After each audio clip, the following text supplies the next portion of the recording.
Nietzsche et la critique de la conscience.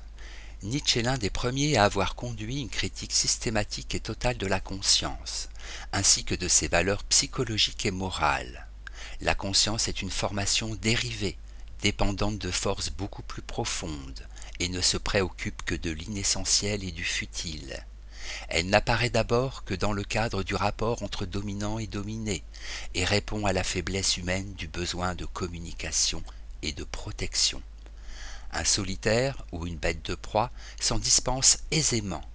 La conscience est d'abord langage, et celui-ci ne répond qu'à notre besoin d'autrui et de dialogue.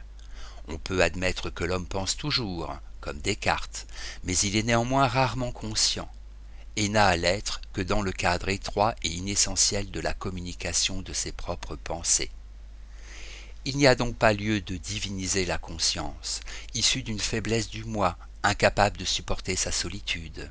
Issue de la promiscuité et de l'instinct grégaire, elle est bête, plate, vulgaire, capable de n'exprimer que des généralités, marque du troupeau.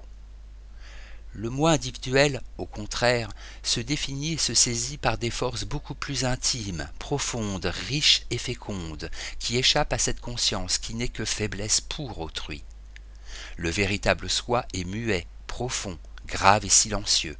Son essence est la force vitale, la volonté de puissance, venue d'un fond obscur et chaotique, aux antipodes de la clarté futile de notre conscience.